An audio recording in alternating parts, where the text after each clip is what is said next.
നമ്മുടെ സംസ്ഥാനത്തെയും ആഗോള മലയാളി സമൂഹത്തെയും വ്യവസ്ഥാപിതമായ രീതിയിൽ ബന്ധിപ്പിക്കുന്നതിനായി 2018 രൂപീകരിച്ചതാണ് ലോക കേരള സഭ.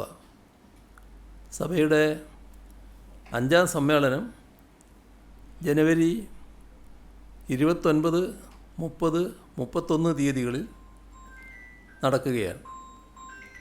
29 വൈകുന്നേരം തിരുവനന്തപുരം നിശാഗന്ധി ഓഡിറ്റോറിയത്തിൽ പൊതുസമ്മേളനവും 30, 31 തീയതികളിൽ നിയമസഭയിലെ ആർ ശങ്കരനാരായണൻ തമ്പി ഹാളിൽ പ്രതിനിധി സമ്മേളനവും നടക്കും.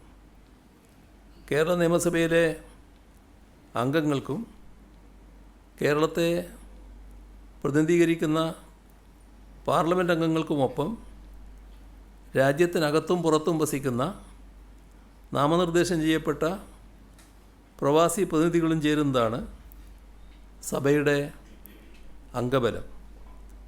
വിദേശ രാജ്യങ്ങളിലും ഇതര ഇന്ത്യൻ സംസ്ഥാനങ്ങളിലും വസിക്കുന്ന ഇന്ത്യൻ പൗരത്വമുള്ള പ്രവാസികൾ വിവിധ മേഖലകളിൽ തനതായ വ്യക്തിമുദ്ര പതിപ്പിച്ച വിശിഷ്ട വ്യക്തിത്വങ്ങൾ, OCI കാർഡുടമകൾ, പ്രവാസം അവസാനിപ്പിച്ച് തിരിച്ചെത്തിയവർ എന്നിവരുടെ സജീവ പങ്കാളിത്തം ഈ വേദിയെ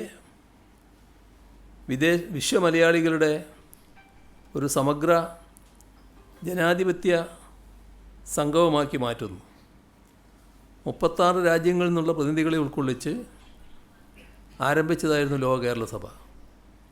ഇപ്പോൾ 5ാം സമ്മേളനത്തിലേക്ക് എത്തുമ്പോൾ 125 രാജ്യങ്ങളിലേക്ക് അതിൻ്റെ പ്രാതിനിധ്യം വിപുലീകരിക്കാൻ കഴിഞ്ഞിട്ടുണ്ട്. ഈ വിപുലമായ ആഗോള സാന്നിധ്യം തന്നെയാണ് 5ാം സമ്മേളനത്തിൻ്റെ ഏറ്റവും വലിയ സവിശേഷത.